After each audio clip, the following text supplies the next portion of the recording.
Which brings us to a tough question that we have to ask ourselves today. Because if you've been here on a previous Sunday, you've heard me say something like this, that our God is a loving God, a gracious God, a merciful God. But then we come to the book of Micah and we see God is really mad.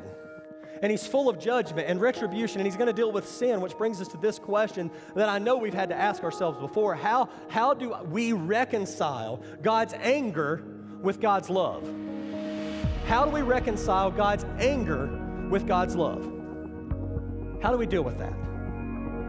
There's two phrases I want to give us today that will help us understand that a little better. Number one, righteous anger is the result of perfect love.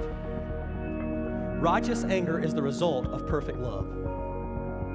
One person illustrated it this way. Imagine being the parent of an addict. A parent of an addict. Love will not allow you to walk away, but anger will not allow you to enable them.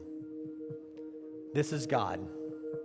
His perfect love will not allow him to walk away from his people having called them to salvation, but his anger will not allow him, and his holiness will not allow him to let them resume in their sin.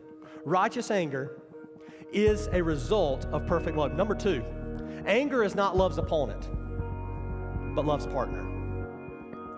Anger is not love's opponent, it's love's partner. That God, in his righteousness, deals in and from anger at times.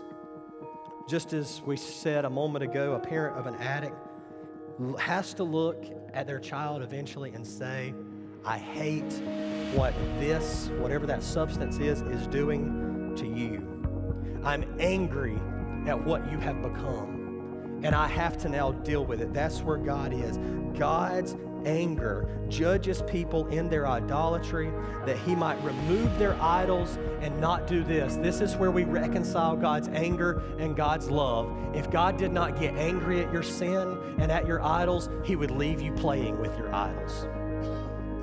And if he leaves you playing with your idols, those idols will eventually leave you alone. They will result in you being alone for eternity.